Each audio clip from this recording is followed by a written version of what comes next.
ni halla yuke boro alla turuge Allah ay kutu min wa hirdi de boro alla turuge Allah oni on dem berde basirata mun sunan jabagonga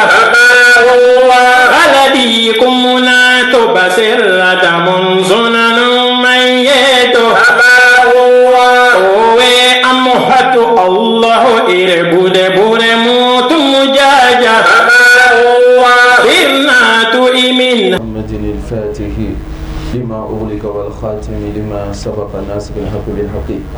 والهادي إلى صراطك المستقيم وعلى آله حق قدره ومقداره العظيم آمين. يا سيدي يا حبيبي يا شيخي يا معلمي يا سمي يا رسول الله آمين. قد ترى مكاني وتعرف حالي ولا يخفى عليك شيء من أمري آمين. توصلت بك إلى ربك فاشفع لنا عند المولى العظيم يا نعم الرسول الطاهر اللهم شفعه فينا بجاهه عندك آمين. سبحان ربك رب العزة عما يصفون آمين. والسلام على المرسلين والحمد لله رب العالمين. آمين. السلام عليكم ورحمة الله تعالى وبركاته. وعليكم السلام ورحمة الله تعالى وبركاته يا شيخنا. يا ربي ألك أن وسع آمين. ألك أن سترة آمين. ألك أن همينكو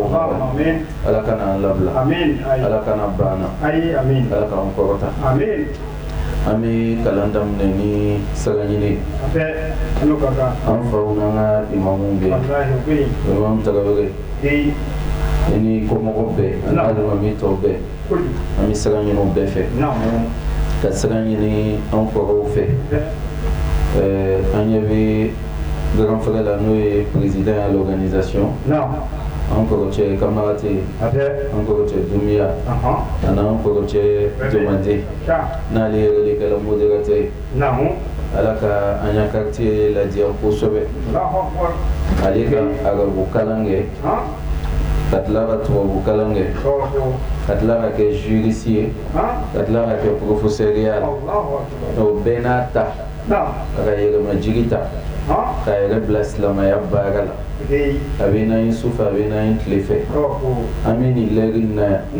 abe chifo yo konde quand tu vas faire l'islam il y a une communauté au bara il veut te mettre famille na kita to me yo kadro on a la kokabo gazre allez venir ta fola malé refene un monument doli vraiment faudra alhamdulillah rabbil alamin amin bani ambalmo fenebe ani encore chenana Cheikh Ibrahim Koulibaly Cheikh Cissé Cheikh Bamba Cheikh Traoré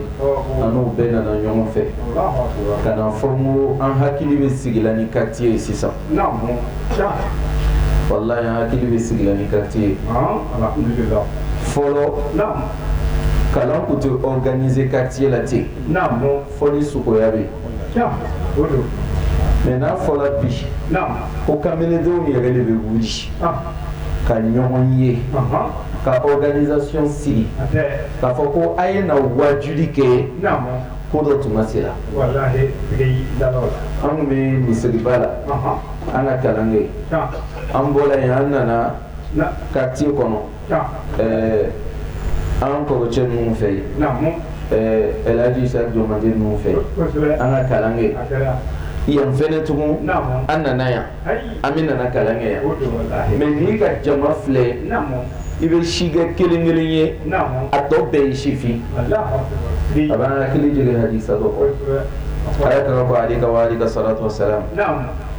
a ko halafani shabab wa khalafani shuyukh a ko waati min na n nana ni cidenya ye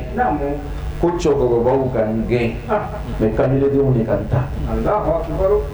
kuma bɛ faamu sigaw banana Abu Lahabiw Abu Jahaliw o ka n kɛlɛ ka tɔɔrɔ bɛɛ la n kan mais Seydina Abubakar Sidiku il avait 38 ans ale tugulan kɔ Seydina Usmana Seydina Umar o bɛɛ tun bɛ trentaine na si kun ma san 40 dafa olu le tugulan kɔ Imam Ali ale kun ma san 20 yɛrɛ sɔrɔ olu le tugulan kɔ ko sabati la donc k'a yira ko denmisɛnw lɔyɔrɔba de bɛ silamɛya la ala ko be ciden ci a b'i ci i si san 40 et à l'époque san 40 ye denmisɛnnin ye mɔgɔ dɔ delila ka fatu Seyina Musa tile musokɔrɔba ka kasi daminɛ k'a t'a dabila Musa ko mais ko nin ye mun kasi ye n'a tɛ ban a ko den ya saya ma ale tɔɔrɔ ko mais den sala joona ko de k'ale tɔɔrɔ a ko i den san joli ye nin ye a ko ɲinan ya san 300 ye san 300 sala joona ko de k'ale tɔɔrɔ Seyina Musa ko diɲɛ laban na ko mɔgɔ dɔw bɛ na o la cɛkɔrɔba ye san 70 san 80 musokɔrɔba ko qu'est-ce que olu bɛna temps sɔrɔ ka dumuni kɛ ala bato fɛ donc ye anw ka génération ni an ya nisɔndiya filanan ye mun de ye l'image d'Abobo est en train de se purifier ou de se perfectionner n'a ko fɔla ko Abobo Abobo tɔgɔ ko tiɲɛ n'o dɛ Abobo tɔgɔ tiɲɛna an bɔra taama dɔ la sisan an bɛ émission kɛ la n'an kun m'an yɛrɛ minɛ a tora dɔɔni émission min na tiɲɛ ne bolo journaliste ka Abobo présenter dɔrɔn a ko ko delenkanw de bɛ yen ale ni microbe insécurité ko an ko maa n'u ye Abobo firiw de ye o an wolola Abobo ka mɔ Abobo ka kalan Abobo an kɔrɔcɛ filɛ Aliou yɛrɛ filɛ Abobo ka modèle ɲuman caman de bɔ donc ni problème dɔ nana Abobo laban na o kana kɛ Abobo image ye mun de dun k'o kɛla Abobo image ye donc image nin de bɛ yɛlɛmana ka taa image kɔrɔ la an b'a fɔ alhamdulilayi rabbil alamin mɔgɔw tɛ nin organiser ka tila ka bese ta donc o y'a nisɔndiya filanan ye a sabanan ye mun ye ala bɛ fɛ ka hɛrɛ kɛ Abobo ye n bɛ nin fɔ sani n bɛ don yan tɛ mun kɔnɔ ala bɛ fɛ ka hɛrɛ kɛ Abobo ye mais ala tun tɛna hɛrɛ kɛ Abobo ye fo Abobo kameledenw n'a sunkurudenw tun ye segin ala ma waati min na n'an sɔnna ka wajilu organiser n'an sɔnna k'an ɲɛsin ala ko ma hali n'i taara an ya misiriw kɔnɔ bi n'i yɛlɛla k'i bɛ kutuba kɛ n'i ka misiri filɛ a bɛɛ ye sifin a bɛɛ ye kameledenw i b'a fɔ ko alhamdulilayi rabbil alamin donc sani dɔɔni hɛrɛ de bɛ na donc y'an ya nisɔndiyaba ye bi ni nin image nin ye an wasala an b'a fɔ alhamdulilayi maintenant a ka thème min fɛnɛ ta ko kana kuma wolobaga labato kan o fɛnɛ diyara n ye dɛ o bɛ mun yira ja kameledenw bɛ fɛ k'o hakili to o bangebagaw la ja kameledenw sɔmin no sunkurudenw sɔmin no ko an kun bɛ fɛn o fɛn na l'essentiel faisait défaut ko yɛrɛ kun o de tun bɛ fɛ ka tiɲɛ an bolo donc an bɛ solution ɲini o dilancogo la donc n'an taara kuranna kɔnɔ ala ka fɛn o fɛn sigi ala ka sariya dɔ sigi a la ala bɛna kuma jɛnɛya kan a m'a fɔ a kana kɛ a ko wala taqrabu zina ko ni jɛnɛya bɛ pɔr boyi a y'a jija ka k'a bobo a kana hali surunya kumasi la jango ka se pɔr boyi a faamuna a bɛna kuma bisigiya kan a ko la tahsabanna allazina qutilu fi sabilillahi amwata a kana miiri ko mɔgɔ minnu sara ala ko kɔnɔ ko sugu don a tilala ka fɔ an ɲɛnɛ ka ŋaniya jugu ta ni mɔgɔ ye a ko ijtanibu kathiran min az-zann inna ba'da zanni ismun a ko a y'a kɔlɔsi a kana bisigiya jugu ta ni mɔgɔ ye i bɛ mɔgɔ dɔ ye a bɛ k'i kɔnɔ ko mɔgɔ ɲɛnama tɛ n'i gbɛrɛla la i bɛ taa sɔrɔ i ka min miiri n'a ye ja o tɛ maa a bɛna kuma wolobaga labato kan ala ko wala taqul lahuma uffin o de kabako ye ko an bɛ wolobaga labato bilala fan o fan k'a tɛ yen dɛ ala ko k'i y'a f'i bamuso yɛrɛ de ma ko o siɲɛ kelen k'o de b'i ya san 40 barika bɛɛ bɛ ji la walima k'a fɔ e ye na o dama ja tɔrɔ tɛ dɛ i ma ye karamɔgɔ cɛ ka kuma daminɛ ala ko wa qada rabbuka alla ta'budu illa iyyah Kwala ni ka décréter ko foyi kana bato fo ala lonikɛlaw fɛ a bɛna min tugu o la ala kɔfɛ o de ka fisa ni fɛn bɛɛ lɔni na kuma sigi cogo ye de a ko wabil walidayni ihsana a ma fɔ wabil walidayni nafaqa a ma fɔ wabil walidayni birra a ko mɛ wabil walidayni ihsana a ko a bangebaga fila a y'a jija a ye ɲumanya k'o ye an karamɔgɔ kuma ba bɛ nin kɔnɔ dɛ a ye ɲumanya k'a bangebaga fila ye kuma nin kɔrɔ ye di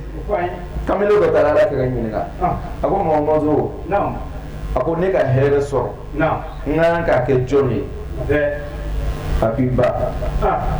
a ko n ba kɔfɛ don a k'i ba a ko n ba kɔfɛ don a k'i ba a ko o kɔfɛ don a k'i fa mun n'a ka ba fɔ siyɛn 3 an y'an tɛ min na bolo de kɔnɔ ala kɛra ka ba fɔ siyɛn 3 ne ɲumanya kɛ jɔn ye ɲumanya k'i ba ye i ba min k'i kɔnɔ ta kalo 9 kalo 9 a bɛ sigi n'i ye a bɛ wele n'i ye wagati dɔ bɛ taa se a tɛ se ka sigi fo a ye lale wagati dɔ bɛ taa se a tɛ se ka la fo a y'i jɛngɛ a kɛrɛ kan wagati dɔ bɛ taa se ale yɛrɛ nege bɛ bɔ a cɛ la bana fɔɔnɔ tɔɔrɔ degun a bɛ to nin de la fɔ kalo 9 wallahi muso bɛ nana a y'a tin kɔnɔdimi kɛ waati min n'i ka kɔnɔdimi tɔgɔ ta lɔnnikɛla bɛɛ bɛn'a kan ko n'i ka muso y'a tin kɔnɔdimi ta k'a la cɛ ka miniti 15 a bɛ sa dɔ bɛ tele 3 k'a ta la i ba min ka nin k'i ye fa nana yɛrɛ sɔrɔ k'i jija i y'i ba ladon i ma ye muso y'a kɔnɔdimi tin kɔnɔdimi n bɛ nin fɔ kamaledenw ɲɛna muso bɛ sa ni kɔnɔdimi tɔgɔ ye fɔ ni den min k'a ba y'a kɔnɔdimi ban i b'o faamu wa ayi i m'a faamu n'i ba k'i sɔrɔ tant k'i bɛ fadenw kɔ yaala la bese b'i bolo ka yaala i bɛ yaala ni banɛni ni fanɛni na gare la ni ba k'i kibaru jugu mɛn dɔrɔn a hakili bɛ jigin a ya kɔnɔdimi kɔ donc kɔnɔdimi b'a la hali bi lo min n'i ka mɔnɛ bɔ i ba la kɔnɔdimi bɛ ban o lo de kɔnɔdimi b'an caman ba la dɛ kuma nin faamuna donc muso ya kɔnɔdimi b'a la fɔ don min na n'a dusu sumana ko ala ni cɛ ala min ka nin den di ne ma ne dusu sumana ni nin den sɔrɔli ye kɔnɔdimi banna o don de bon tant k'i ba ya kɔnɔdimi ma ban ele tɛ lafiya ya ɲɛnamaya kɔnɔ fɔ k'i sa i bɛ ko o ko ɲɛɲini tɛ ɲɛ sɔrɔ a ma parce que dimi min b'i ba la a ma ban fɔlɔ ala ka ko a k'i ba kuma faamuna mais mun kosɔn ala ka den bila kɔnɔ na ni kuma dɔ fɛnɛ b'a la kɔnɔ ye adamaden cɛmala de a faamuna sanfɛla bɛ yen dugumala bɛ yen den bɛ a ba cɛmali kuma kɔrɔ ye mun ye den n'i nana diɲɛ na i nana ka bɔ i ba cɛma a y'a kɛ to i nana cɛmala la i bɛ se k'i ba yɛlɛ sanfɛ parce que i bɛ cɛma k'a bila a fadenw sanfɛ walima i b'i ba jigin duguma k'a k'a fadenw sago ye donc c'est un défi à relever i nana sɔrɔ i ba sinamusow b'a la i nana sɔrɔ i ba balimaw bɛ yen tɛnɛmusow b'i le la i nana sɔrɔ i ba i fa o balimamusow bɛ yen i nana sɔrɔ mɔnɛ caman donna i ba la dimi caman donna a la sinikan caman fɔla a ma ele min nana i ba sɔrɔ a bɛ cɛmala la ele de b'i ba yɛlɛ sanfɛ hali n'i ba ma kuma n'i ba tɔw k'a ye mɔgɔw kun jigin n'i ba yɛrɛ bɔra tuma bɛɛ a delila ka daraka dali min fɛ n'o tigi ka sinikan fɔ a ma i ba yɛrɛ bɛ to k'a fɔ ko malo bɔrɔ san i ta di karisa ma a t'a kun f'i ɲɛna o ele mo lo bo sai ta dama wa fa alhamdulillah ala ni che ala mi ka birana ibe mo ne le bola la donc i to la chema i ga la yele sanfɛ wala ma dimi mi donala ele nali be na dɔ fara ya dimi kan to ko sa ala ke ko akiba a filana akiba iba mi ka sindima k'i lamɔ fo ka t'i kɛ mɔgɔ ye o y'a filana ye kuma faamuna iba mi ka sindima e karamɔgɔ cɛ i ka tɔɔrɔ waati dɛ i ka sugunɛ k'a kan i ka sugunɛ tɔ kelen k'a kan kuma faamuna n'i ma sunɔgɔ a tɛ sunɔgɔ fo waati dɔ bɛ taa se i fa yɛrɛ b'a fɔ ko muso ma ko bɔ n'i den kɛnɛ ma a bɛ sunɔgɔ tiɲɛna n'i kɔnɔ k'i dimi i t'i da yɛlɛ k'a fɔ na kɔnɔ dimi bɛ na i ba b'i fila a b'a fɔ k'a kɔnɔ de b'a dimi na kaba ko bɛ dɛ c'est-à-dire regarde cette complicité entre ta mère et toi a b'a fɔ ko kɔnɔ dimi de b'a la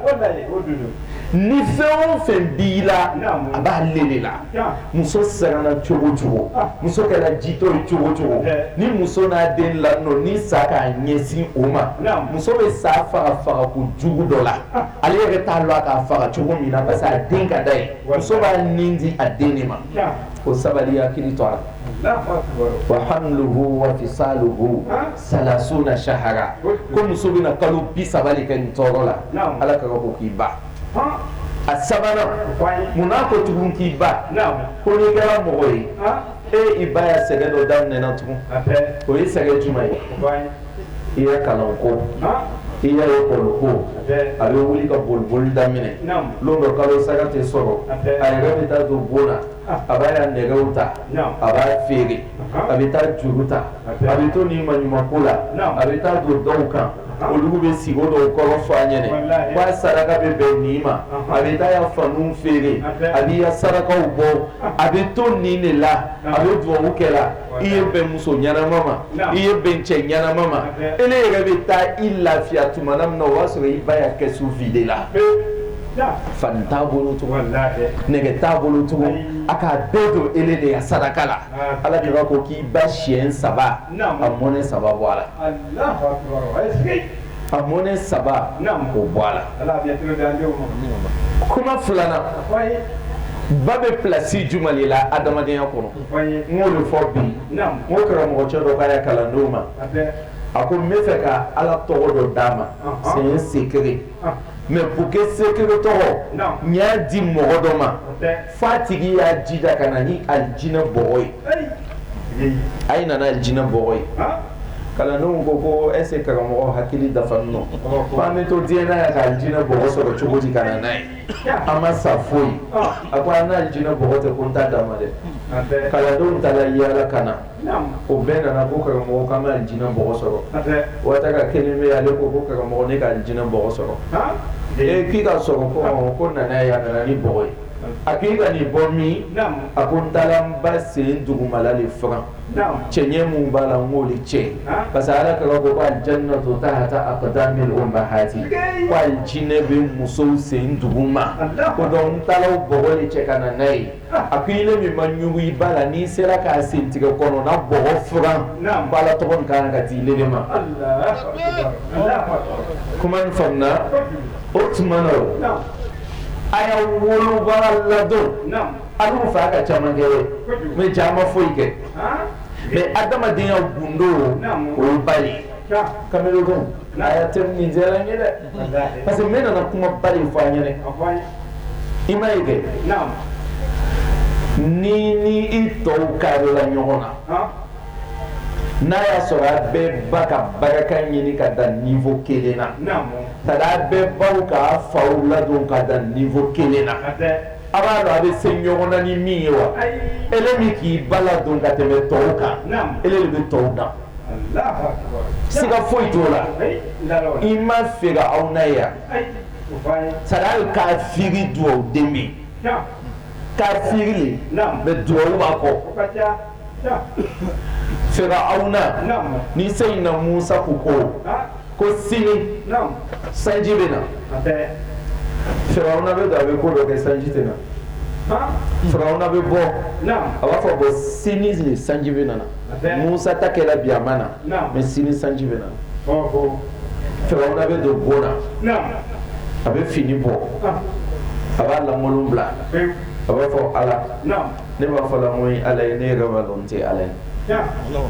mais Ala min ka nin fɛn kelen de Ala ko i tɛ duwawuden malo i t'a labila Ala fɔ n'a y'a sɔrɔ e kamalen don a y'a jija fɔ n'a y'a sɔrɔ i k'a bolo dɛ n'Ala tɔgɔ kɛla n'a ma ɲɛ ni saraka bɔla n'a ma ɲɛ n'i ko fɔ n'a y'a sɔrɔ ale ye kun fayakun Ala fɔ n'a y'a sɔrɔ ne man ba la don Firawuna tun bɛ nin de fɔ Firawuna tun bɛ a ba ya dumuni sigi ni ba ka dumuni kɛ ka ban ba ya dumuni tɔ ani ba bɛ sogo min don k'a kolo bila Firawuna tun bɛ balo o de la kɔrɔti tun tɛ se a la n ka daga 100 ko duwawu t'i kɔ min ma daga ko ale de b'i ben ka taga min kan Firawuna ba tɛgɛ ko ji Firawuna kun b'o le min o le tun y'a min ji a ko Ala fɔ n'a y'a sɔrɔ ne ma nin kɛ n'o ye tiɲɛ ye sini n bɛ fɛ sanji in na n'a wulila sɔgɔma san min na a b'a fɔ ma alimtu lakum min ilahin ghayri ne bɛ to k'a fɔ a ɲɛna n ko Ala fila tɛ yen n ko ne de bɛ yen Ala n t'a la a ka sanji nana kɛ ka sɔrɔ kalikan de tun b'a bolo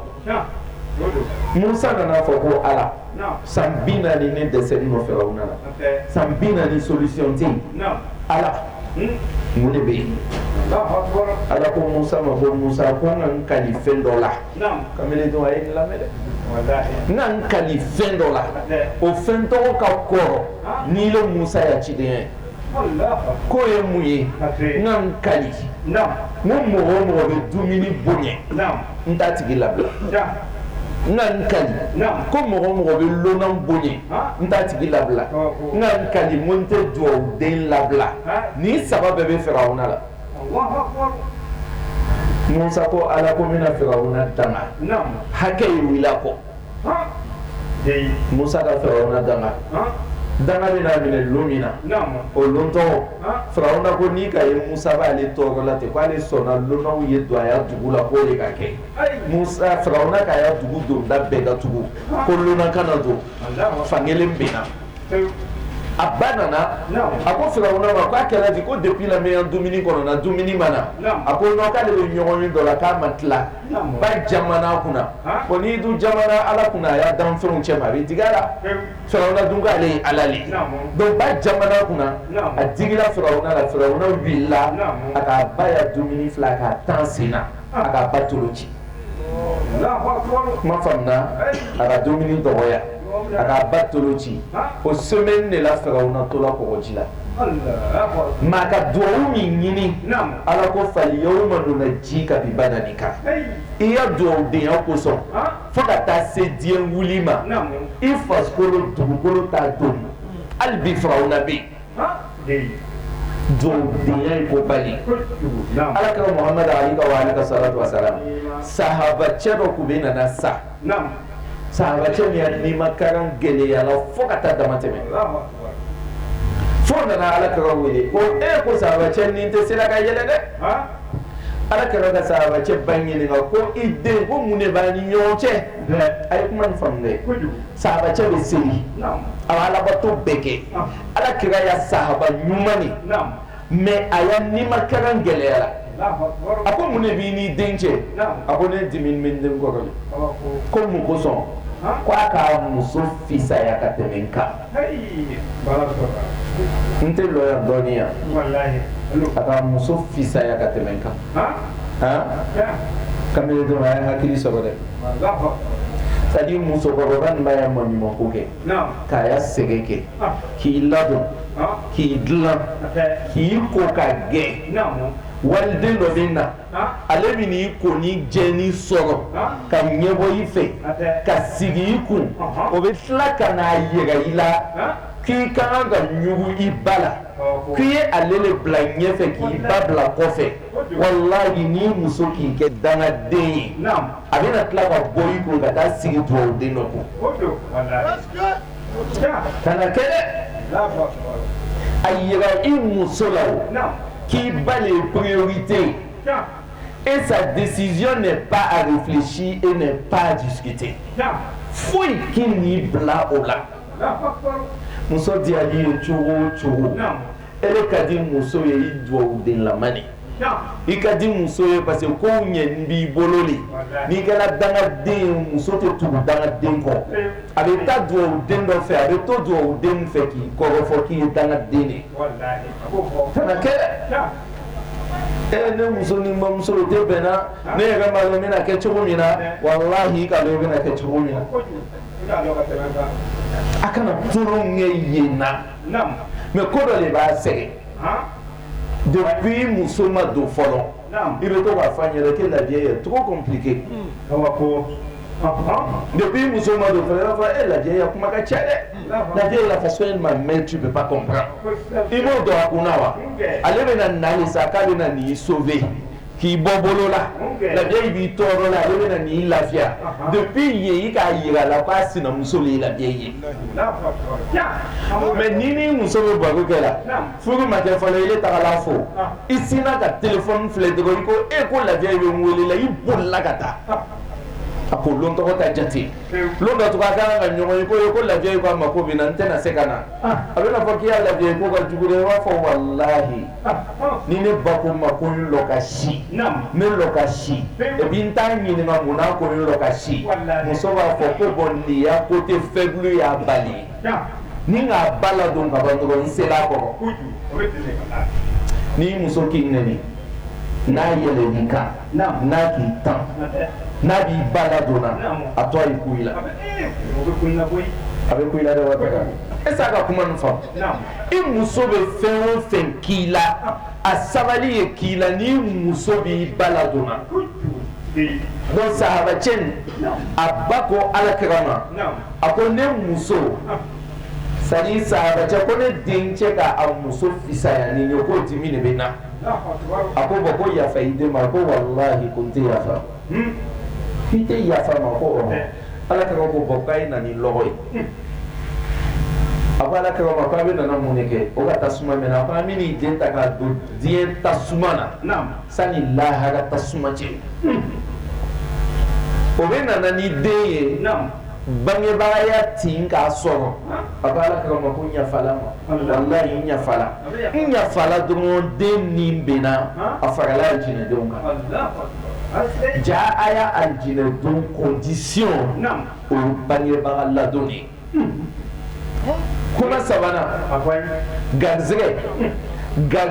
fɛnɛ gundo bɛ duwawudenya de la a ka faamu wa n bɛna nin secret fɔ a ɲɛna wari ka da ye wa a bɛ fɛ ka wari sɔrɔ o tɛ a bɛɛ bɛ fɛ ka wari sɔrɔ karamɔgɔ cɛ n'i taara karamɔgɔw fɛ n'o b'i ka saraka ye misi ye misi wari t'i bolo o tɛ taa awusa cɛ fɛ taa sogo jenini san taa di ba ma walahi a ka gbili ka tɛmɛ misi min fɔli yɛrɛ kan est ce que a bɛ n faamu na n'i ka wari sɔrɔ a bila i ya programme na a fɔ ne ya 200 o 200 n bɛ 40 di mamuso ma kumana sugu ɲɛ na i bɛ to ka 40 min b'i ya 200 la ka di bamuso ma ala bɛna 40 nin de kɛ 40 ye ka di ma n'a kɛra 40 ye i bɛna to ka 40 bɔra ka di bamuso ma a bɛ nana kɛ 400 000 de dɛ i bɛna to ka 40 bɔra ka di bamuso ma i bɛ nana 40 000 de minɛ ten c'est à dire tant k'i b'a bɔ a la tant k'i ba niyɔrɔ b'i ya wari la ala t'i garizɛgɛ siri abadan maalu fɛ ka ban n'a ka dumuni d'a ba ma ka ji d'a ma a banna dɔw yɛrɛ b'a yela k'a fɔ k'i c'est à dire o b'a dama tɛmɛna quoi labɛn mako tɛ nin bɛɛ la o de bɛ jigin a hakili la mais garizɛgɛ tagama sere ye o le waati o waati n'i ka i ka baara bɛ ɲagami na garizɛgɛ bɛ compliqué la i bolo c'est qu'il famana qui basso bunole mo moy ala ka muhammadu sallallahu alaihi wa salatu wassalam rasulna ya chidiya rasulna ya bunye rasul be temena lundo la sela abwa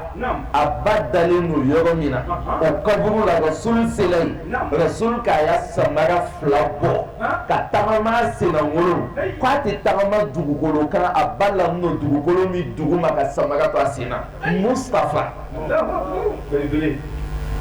ite tonoye o koson nam alaka alika wa alika salatu wassalam alina Allah so mi kodola aka say al-Sheikh al-Jubair akoya bagofo mesana mesuma sayna Musa alayhi salam Musa ka nyini alafe akwa ala yini ne be kuma direct mala ne ba yini ni fe ne ni mo mi bena do aljina kinin kono ni sigi nyogoni ala be fiya tigi yerana parce que Musa fait au tigi ni chidente na ni mate c'est que wali o balere ala ka tigi ya ko fo Musa nyene c'est na Musa taala sura tigi so o fere lale Musa ko iba so bulo do be ni bolo ne te min kalama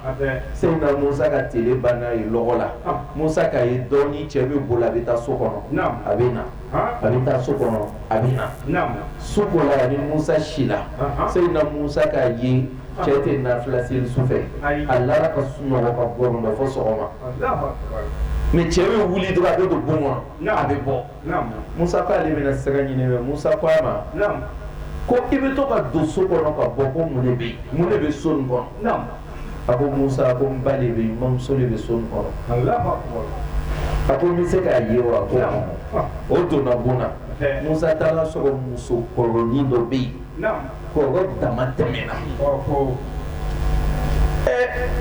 mais Musa ka ye chebe to ka duminita aba do abadala na ka do adala muso ko ba to ka dala ma do kuma do fo Musa gbegela muso ko ba aka ye muso ko ba wa fola adema akunde ala ka baga ka juila nde ma nyini na ala fe ala yi ke seyna Musa sigi nyoya aljina ko seyna Musa ko Allahu akbar sadi de ya do de ya kala sababu ye aka chide do place soro aljina ko bo o Sheikh Jubair fene ale ku ba balado aya hakili to ala atona sella londola abana na wele amala mine abaka wele amala mine fo shen saba ba dimina mais ni fo do ko kuma do le finyere ele be balga bo sogoma ele yere fe ima fuide do ita ba ima dugu kono kata keikan o ko ita ke fama kunwe o yi mine dron ki do kasola ere ti do kunlon kasola iba nyini yoro be ne ka munike be ta so ka baya jugule kenna kaso la yi boto sogoma iga na ya bonda fle iki wa so na mawuli folo wal na yere nyebe na la me ko na ya kuma ka chani tara fosi da bina mblage tagla ala bi black le sawa kaso ritagla kaso ita kala c'est-à-dire qu'on nous te cobaye Jubair ganike ama bala mine dugu gela on a Jubair mine quand on connaît la musola hey fanya mi bonno tian fala kisamo na la mi bo akagere o ka Jubair mine ka bugo ba fofo ko ni ala mo ban pa ka jena ke Jubair ba fo ka na foti kaya fo ko ni ala mo ban gela danga de muso nana jigi o bena Jubair fa ako ka ye sabali ma ban fagali ma ma ya to nye loko flasiri aka loko flasiri bebe mi ba bola ka ta ka la dinka akuma na den fe aku ile faye Johnny dengo kale faye saka genali ko ka fanya la Jubair la masa che ko amawo ile ala mo ban mun ko sala ki la jarabini ni akon ku be selam baka wele masedi tige kam balla me ko kuso ala kan na jarabini ni o ye seli ele mi te seli la ni ma lamine do mɔgɔ joli bɛ basi kɔrɔ yan min ba delila ka wele téléphone na n'a k'a fila ko qu'est-ce qu'elle a vie qu'après je vais la rappeler o ka ca an ka ca koyi a ka ca dɛ wa tahsabunahu hayyina wa huwa inda Allahi azim c'est-à-dire i b'a jate ko fitinin de ka sɔrɔ ko bali ala fɛ ko bali ala fɛ c'est-à-dire n bɛna to kuma ninnu na ka gundo dɔw le d'i ma fɛn dɔ bɛ yen ala ka ko n'i b'a kɛla dɔrɔn k'i bɛ bagaji sɔrɔ ka sɔrɔ ala bato tɛ a ko n'i sigi nɔ n'i b'a alikaba filɛ la ka alikaba filɛ k'a filɛ hali n'i ma ala bato k'i bɛ bagaji sɔrɔ tant que n'i ɲɛ bɔ alikaba la bagaji bɛ sɛbɛn i ye ko n'i sigila n'i bɛ lɔnnikɛla filɛ tant que n'i ɲɛ bɔ a la bagaji bɛ sɛbɛn i ye ko n'i sigi nɔ n'i b'i bangebaga filɛ tant que ɲɛ b'i bangebaga la bagaji bɛ sɛbɛn i ye kuma faamuna k'i ɲɛ lɔ i bangebaga la dama k'i bɛ bagaji sɔrɔ maintenant e min bangebaga b'i bolo n'i bɛ tile ban ka tile fila kɛ i tɛ taa fo i tɛ tɛmɛ a da la e ne y'a ko bɛ cogo di حتى إذا بلغ أشده وبلغ 40 سنة قال ربي أوزعني أن أشكر نعمتك التي أنعمت علي وعلى والدي وأن أعمل صالحا ترضاه وأصلح لي في ذريتي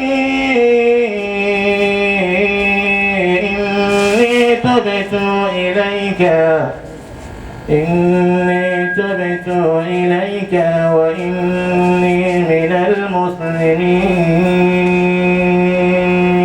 Allah somi kogana kono an baw ka ko la awon la somi an faw ka ko la ma ala tilala ka ko dɔ wajibiya an kan parce que mɔgɔ dɔ sigilen bɛ yan sisan kuma ninnu fɔla ale b'a fɔ ko ne ba dun tɛ balo la ne fa tɛ balo la ne b'a kɛ cogo di i kun b'a fɛ k'olu fɔ ala k'an bɛ sababa ma bɛɛ ba bɛ balo la bɛɛ fa bɛ balo la i ma ye mɔgɔ dɔ bɛ yen dɛ a bɛ kɛ dugawuden a ba n'a fa ɲɛnɛ mais n'a ba n'a fa fatula a bɛ kɛ dangaden ye o kɔfɛ dɔ bɛ yen ale bɛ kɛ dangaden n'a ba n'a fa fatula a bɛ tila ka kɛ dugawuden ye o kɔfɛ cogo di mɔgɔ min kun b'a ba ladon a b'a fa ladon a b'o ladon fo nana fatu o fatula waati min barisabu kɔnɔ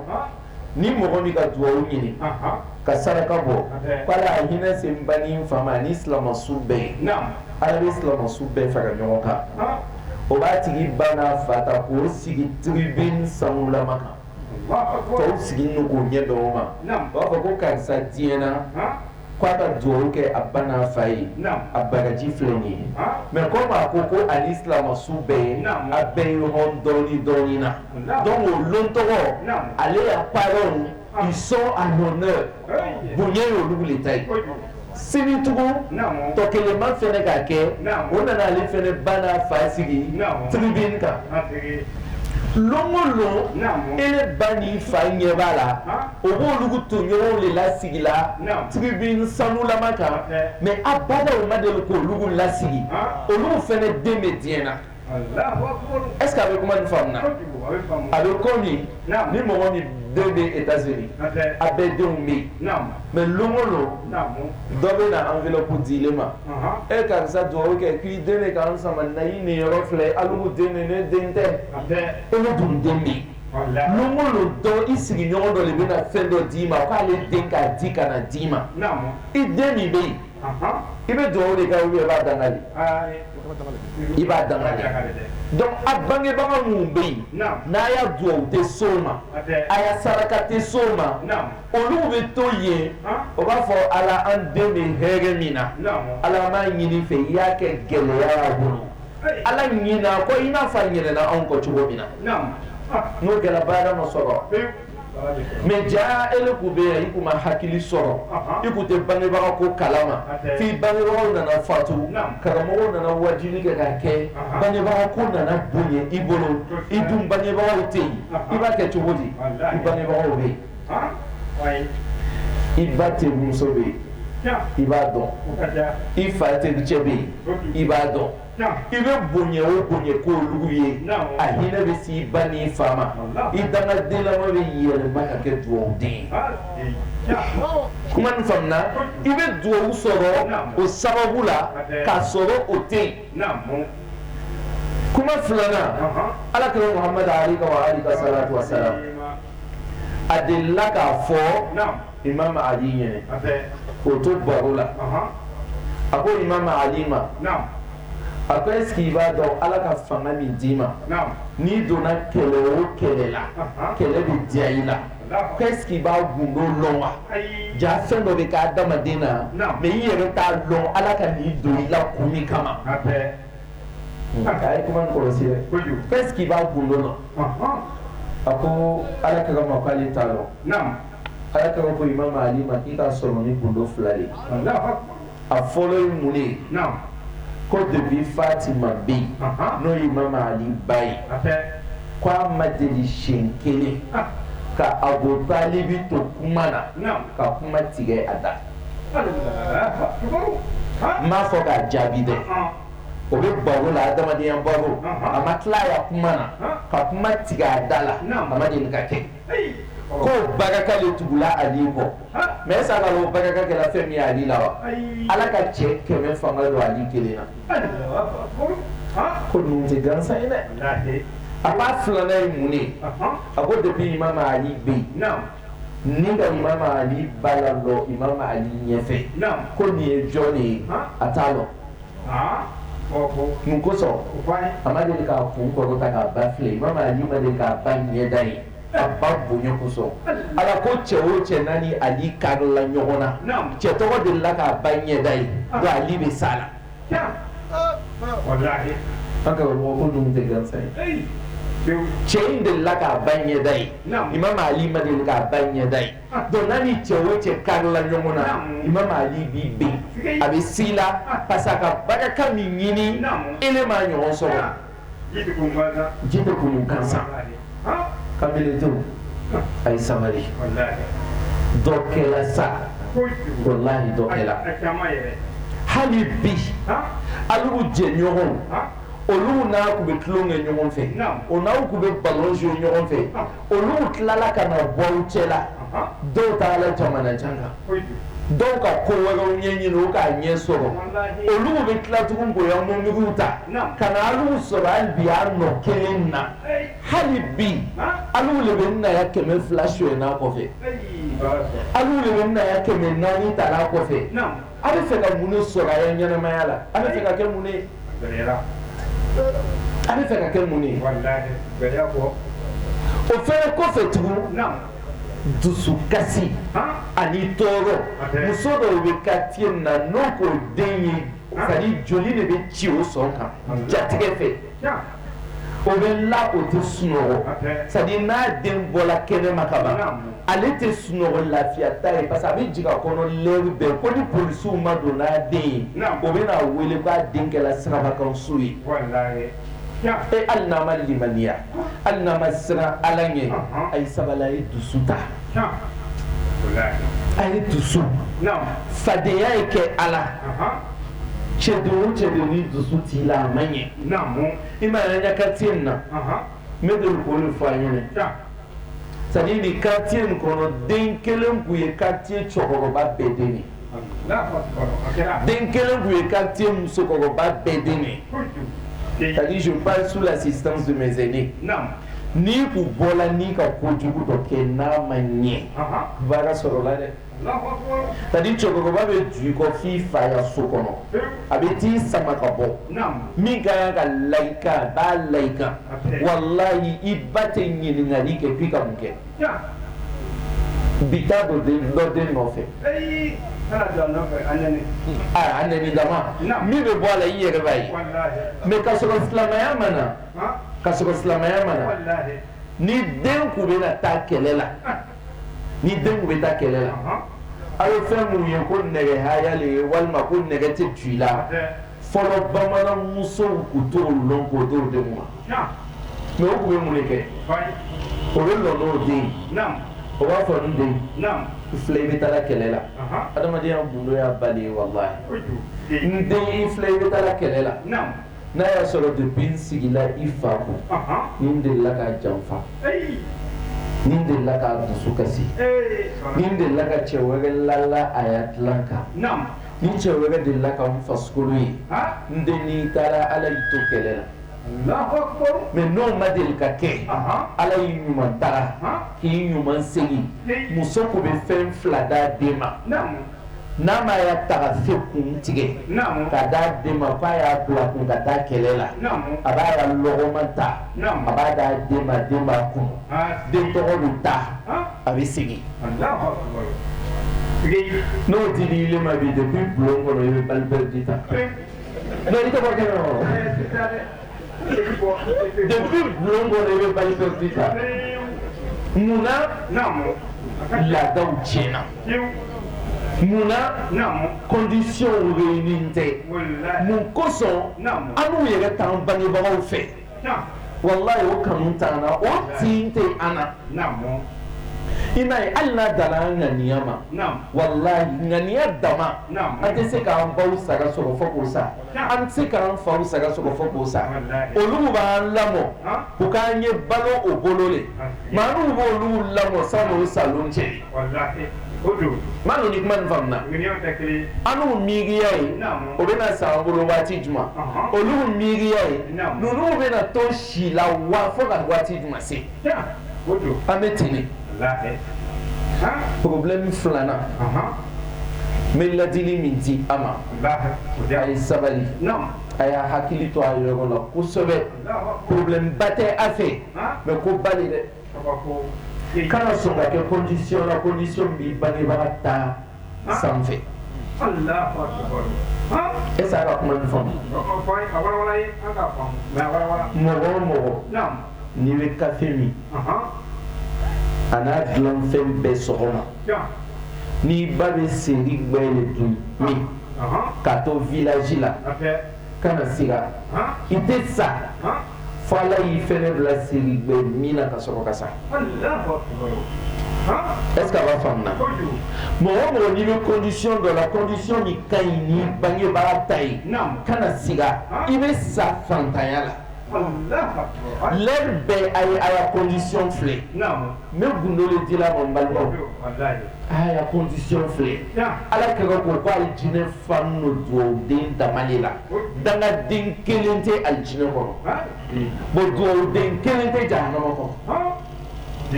kuma nin faamuna a y'a condition filɛ a y'a jija bangebagaw ye kɛ waati bɛɛ a y'a condition ɲɔgɔn na walima o ta ye tɛmɛ a ta kan a ye sabali a ye to ka duwawu ɲini o fɛ kuma faamuna mais duwawuden fila a ye kuma nin kɔlɔsi dɛ duwawuden fila min b'a y'a problème ɲɛfɔ a ba ɲɛnɛ ani min t'a y'a problème ɲɛfɔ a ba ɲɛnɛ n'o fila kɛlɛla min t'a ta fɔ a ba ɲɛnɛ ale bɛ se dɔ nin na a b'a faamu wa non a m'a faamu fo n y'a ɲɛfɔ a ɲɛna duwawuden fila min bɛ to ka taa sigi a ba ɲɛfɛ na o bɛ fɛ ka ne gɛn ka bɔ baara la dɛ na ko dɔ bɛ ne da la dɛ mɔgɔ dɔ ka jugu bɛ ne kan a tigi ko ko f'a ye taa datugu kaso la e ne min bɛ to ka taa sigi ba ɲɛfɛ ka nin fɔ lɛri bɛɛ a dusu bɛ kasi a bɛ si a ɲɛna a ni bɛ tɔɔrɔ a bɛ siti i b'o min lala kan a b'i fago comment nous sommes là mais il est fait tu te confies à ta maman tu partages des choses avec ta maman mais tu ne la rassures pas il t'a hakili sigi la mais mɔgɔ min bɛ to tasuma cɛ ma n'a ka ba ye dɔrɔn a bɛ yɛlɛ n'a ba ko k'a bɛ jɔ a b'a fɔ walahi foyi tɛ yen tout va bien ele ye dugawu kɛ dɔrɔn e karisa i cogoya ma ne diya la a b'a fɔ na o ka sɔrɔ foyi foyi tɛ ne la ele ye dugawu kɛ dɔrɔn n'ale ba k'a ye a hakili de bɛ sigi n'a ba k'a y'a dusu bɛ suma ale ba bɛ sunɔgɔ ka ɲɛ a bɛ wuli ka ɲɛ a fɛ a den kɔni alihamudulilayi le hali n'a man kɛnɛ t'a to a ba bɛ bɔ a kalama duwawu min b'o kɔ o tɛ dɔn nin kɔ ka sɔrɔ a bɛɛ ye duwawu den dɛ mɛ duwawu min b'o kɔ o tɛ dɔn nin kɔ o fɛnɛ kɔfɛ mɔgɔ min ba ka bɔ a bolo mɛ a ba dɔgɔmuso t'a bolo da la a ba balimaw t'a bolo da la ale ye dangaden indirecti de dangaden directi bɛ yen dangaden indirecti fɛnɛ bɛ yen ala k'an bɛ sababa ma ala kira muhamadu ali ka wa ala salatu wasalam ni mɔgɔ o mɔgɔ bɔra madina n'ala kira k'a ye ko madina kali ala kira bɛ wuli ka lɔwuli ka sɔrɔ k'a fɔ a ba bonya kosɔn Sa'ad bin Abi Waqqas ala kira belincɛ kunu a b'a fɔ ko haza Sa'adun khali fa ayyukum yughini khalahu ka khali a b'a fɔ ko Sa'adu filɛ ko Sa'adu ye ne belincɛ de ko jɔn belincɛ bɛ ne belincɛ bɔ ala kira tun bɛ waso ni Sa'adu ye nka ala kira lɔla ka dugawu kɛ Sa'ad bin Abi Waqqas ye fɔ siɲɛ 1000 o Sa'ad bin Abi Waqqas de ka kaburu bɛ yen Chine Guangzhou Saadu bɛ yen mais affaire min bɛ traité Guangzhou a tɛ traité Chine fansi ala kɛra baraka b'a kɔ ye est ce que kuma nin faamuna k'o tɛ gansan ye donc ni k'i ba bonya i ba somɔgɔ bɛ bonya i ba ya mɔgɔ bɛɛ ladon quartier Kamalenzo a fɔra ko ka kuma laban ni ladilikan ye ko ni duwawu caman duwawu t'a n'u bolo duwawu b'a bangebagaw de bolo a ye taa ɲini kuma faamuna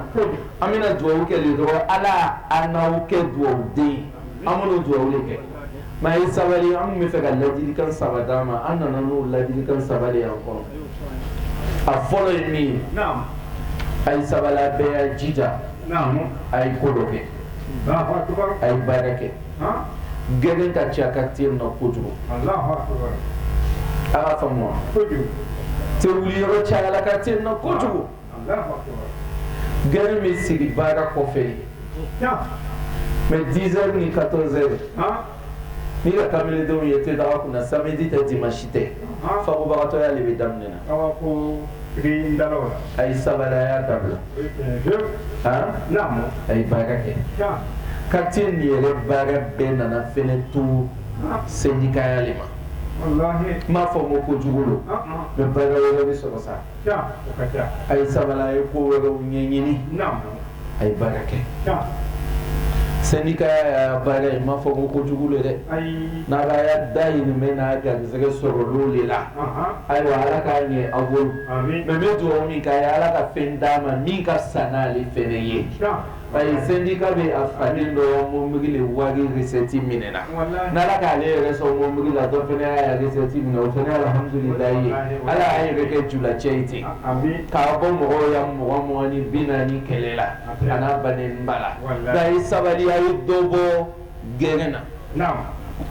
a ye taa baara kɛ a filanan a ye sabali kɛlɛ lankolon a y'a dabila kɛlɛ nafantan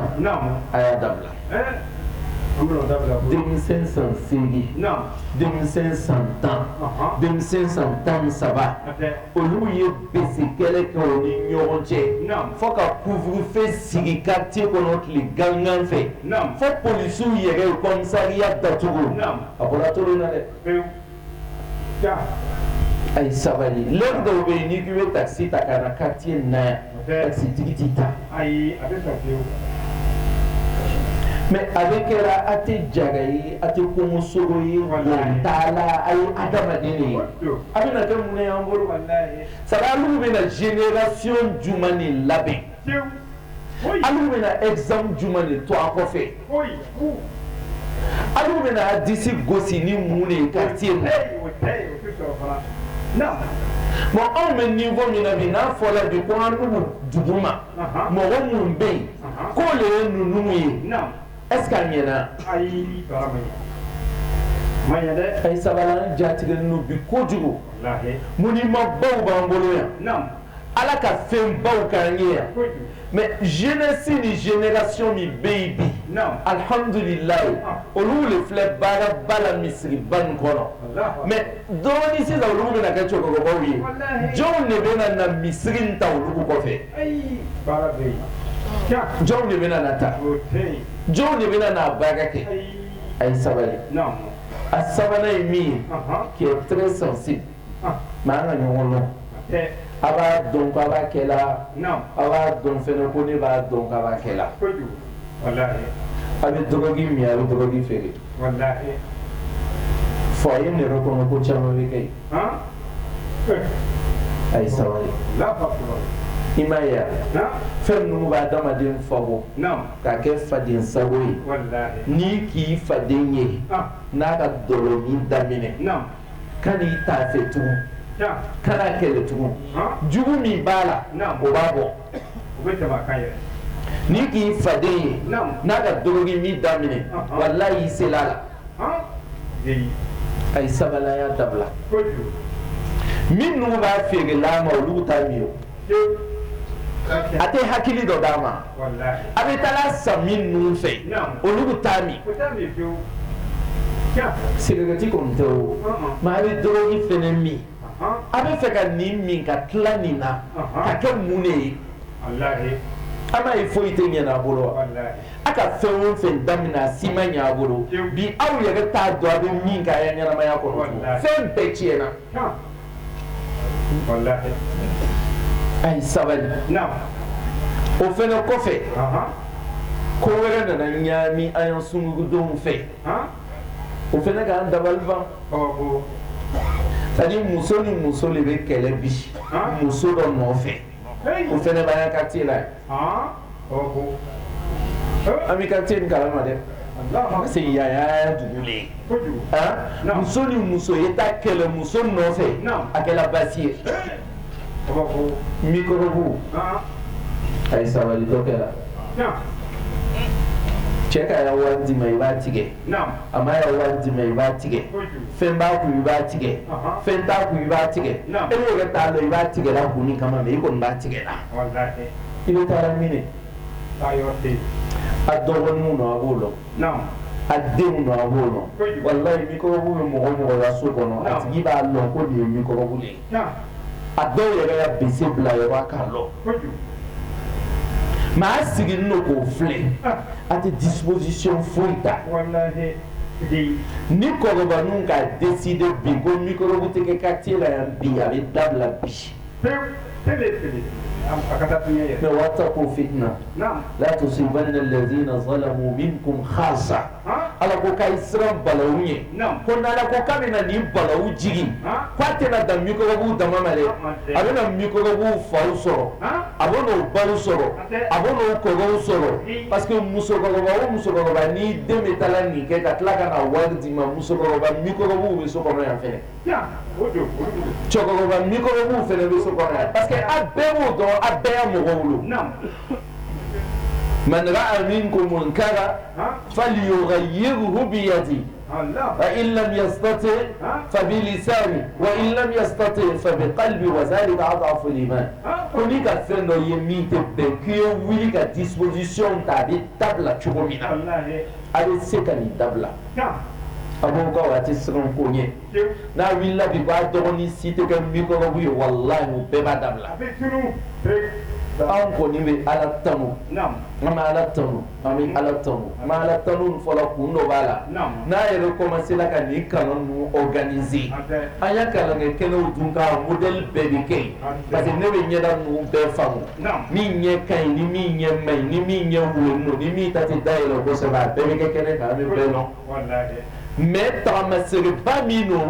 o de ye k'a fɔ changement lɔgɔ b'olu yɛrɛ la mais ils ont besoin d'encadrement. Comment me ils ont besoin d'encadrement. Grand frère, elle a dit ça à Jomane. On a encore tombé.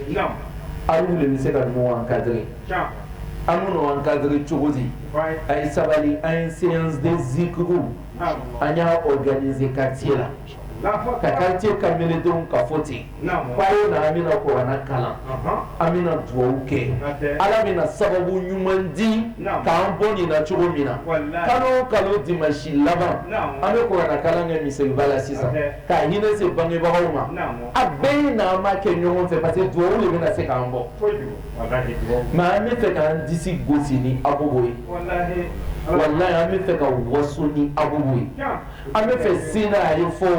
ko dugu ɲɛmɔgɔbaw ka intellectuel baw k'o bɔra abobo a alimami baw k'o bɔra abobo a balɔntana baw k'o bɔra abobo a entrepreneur baw k'o bɔra abobo o bɛ sɔrɔ duwawu ani bangebaga duwawu ani a ye sɔn bi ka adamaden tɔɲɔ dabila a ma foyi ɲa ye o a ma taga yɔrɔ si a ma foyi fɛgɛya ko kan f'a ka min bɔ a la n b'o kuma de fɔ o don na wajuli la a ye quartier nin filɛ a ye quartier nin filɛ kamelenden jumɛn wulila yan ka mɔ yan ka sabati yan an y'u ya génération kɔfɛ k'a réussi la ka k'a ba n'a fa sago ye qu'est-ce qui ne va pas? Ça n'avait comme réussite dans notre monde, à un niveau là. À nous devons bidéner. À nous la génération qu'on fait de la tienne. Qu'est-ce qui n'a pas marché? En belle responsabilité. Mais à une savali à une kounoute d'okela. À une savali à une kounoute d'okela. Warati do sela. Il est temps qu'on se réveille. Ni ko nana hali ni wajuli bɛ ne bolo n'a fɔra ko wajuli bɛ quartier la yan ne bɛ wajuli tɔgɔ bila parce que j'ai besoin de parler à mes frères et sœurs a ko ka di ne ye kojugu ala b'a dɔn et je me sens bien quand je suis avec vous parce que n yɛrɛ de la alugu la n'a fɔra ko an n'u tɔgɔ ka diɲɛ labɔ mais n'an n'u ya quartier nana ye ko modèle tɛ c'est k'an tɔgɔ ma foyi ɲɛ o de b'an siran na. C'est quand il y a wajiri bama kunye ay sabali ay changer ay en welete ay fara ɲɔgɔn kanti ani ala ko kɛ an bɛna duwawu caman k'a ye mais duwawu base ye min ye kamelenden bɛɛ ye taa so kɔnɔ bi sunuguden bɛɛ ye taa so kɔnɔ bi ko n na yafa n ma ala ni kira kosɔn i bɛ fɛ n ye kɛ min ye a fɔ ni ala sɔnna ma n bɛna daminɛ i ya ko ɲɛ de bɛ daminɛna ten duwawu min bɛna kɛ duwawu jaabi b'o de kan ala k'an bɛ sababa ma ala k'an siw sabati n'ala sɔnna bɛna kuma di folikɛlaw ma ka sɔrɔ ka duwawuba kɛ bɛɛ lajɛlen ye insha Allah. صلي الله من هو العزيز الحكيم يا ربي صل على من هو العزيز الحكيم